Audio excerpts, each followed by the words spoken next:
Since the production of his 2014 feature Inherent Vice, director Paul Thomas Anderson's creative output has been emblematic of a seasoned visionary dropping the discipline and restraint expected of prestige filmmakers to rediscover the joys of freewheeling artistic expression. From 2015 to 2017, Anderson would further experiment with new visual ideas and techniques through a series of music videos and other short-form content for celebrated musical acts within his direct social circle.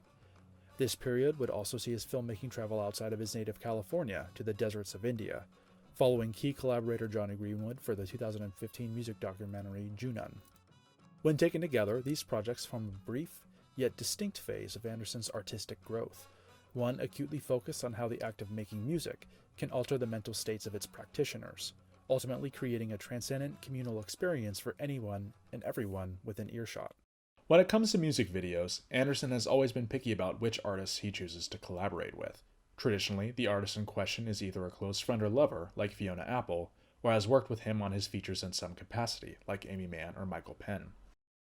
Specifically, the artists he chooses to direct videos for tend to be strong, quasi-eccentric female singer-songwriters. Joanna Newsom, being both a left-of-mainstream musician and the wispy, lilting voice of Inherent Vice's narrator, commentator, Sortilege, carries on this proud tradition. In August of 2015, Anderson dropped the first of two new music video collaborations. The first piece finds her performing her new single Sapoka Akan as she walks through the chilly Manhattan streets at twilight. On the surface, it's a simple performance piece that's so low-tech in its execution that seemingly anyone could have done it. Indeed, upon first glance, there doesn't seem to be any indication of the prestigious filmmaker's participation whatsoever. It could just as well be the work of a scrappy film student. However, Anderson's deceptively simple approach here reveals some interesting insights for those who would delve deeper. Sapoka Akan is a stark departure from Anderson's previous work in the visual sense, but it stays consistent with his artistic conceits and thematic fascinations. It appears that Anderson is operating the camera himself, shooting handheld in extremely guerrilla fashion, using only the natural light afforded by their most likely stolen locations. The video's spotty, inconsistent focus is further evidence of the extremely lo-fi nature of the shoot.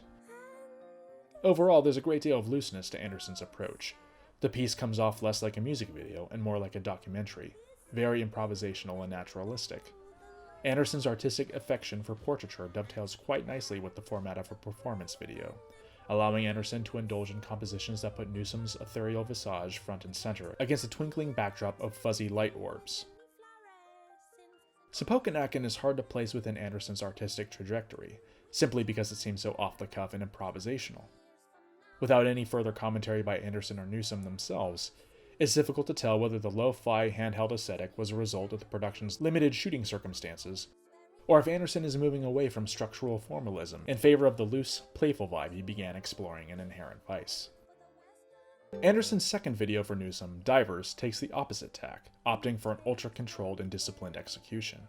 The video was filmed at the New York City studio of abstract artist Kim Kiever, whose particular aesthetic gives the video its central idea. Anderson places Newsom's center frame amidst a fantastical miniature mountainscape, lit to resemble a Baroque Romantic-era painting. As the piece plays, Anderson slowly, almost imperceptibly, pulls the camera back to reveal more of the landscape, while brightly colored clouds blossom in the sky.